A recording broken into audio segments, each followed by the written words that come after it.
Sudut Demokrasi. Pemirsa, perbandingan antara pemerintahan Presiden Joko Widodo dan Presiden Prabowo Subianto kini menjadi bahan diskusi hangat di ruang publik. Banyak pihak menilai setiap pemimpin memiliki kelebihan dan kelemahan masing-masing, terutama dalam hal tingkat kesejahteraan rakyat, kualitas menteri, serta kasus-kasus yang dinilai merugikan negara. Mari kita simak ulasan lengkapnya.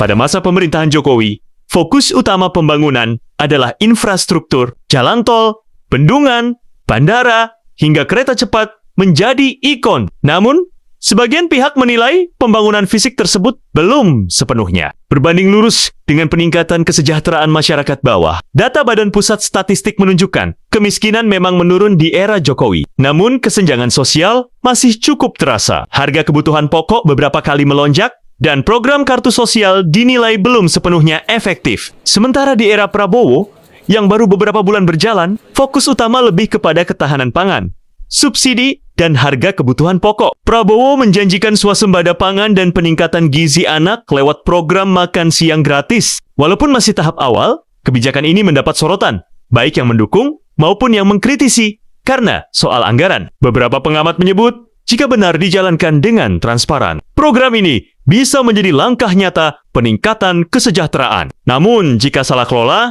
bisa menjadi beban fiskal yang besar bagi negara. Di era Jokowi, kabinet dikenal sebagai kabinet kerja, dan kemudian Kabinet Indonesia Maju. Jokowi cenderung memilih menteri dari berbagai latar belakang, mulai dari profesional, pengusaha, hingga politisi. Sejumlah menteri seperti Sri Mulyani, Nadie Emu Makarim, dan Retno Marsudi dianggap berprestasi. Namun, beberapa menteri justru terjerat kasus korupsi besar, seperti Edi Prabowo dan Juliari Batubara, yang mencoreng reputasi kabinet.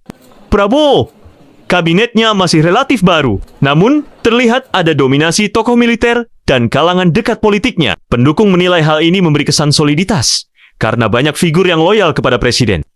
Namun, pihak kritis menyebut bahwa komposisi ini bisa mengurangi keseimbangan profesionalisme karena faktor politik lebih dominan dibanding teknokrasi. Tidak bisa dipungkiri, di era Jokowi muncul sejumlah kasus besar yang menjadi sorotan publik. Kasus korupsi Bansos COVID-19 yang sangat memukul kepercayaan masyarakat karena bantuan untuk rakyat kecil justru dikorupsi. Kasus Jiwasraya dan Asabri yang menelan kerugian triliunan rupiah. Kebijakan impor pangan seperti beras dan gula yang sering dikritik karena dianggap merugikan petani dalam negeri. Sementara di era Prabowo, karena masih baru menjabat, kasus besar belum banyak muncul. Namun, beberapa isu sudah ramai diperbincangkan.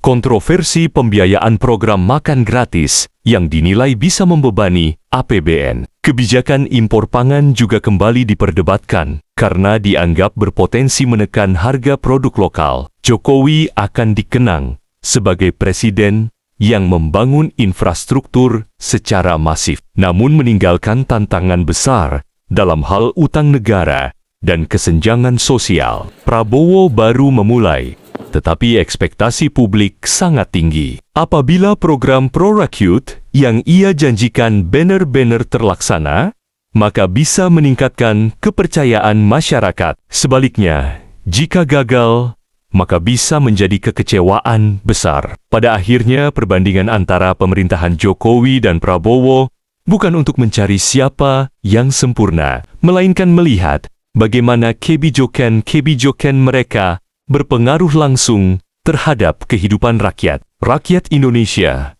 tentu berharap siapapun presidennya, kesejahteraan masyarakat tetap menjadi prioritas utama, serta kasus-kasus yang merugikan negara tidak lagi terulang.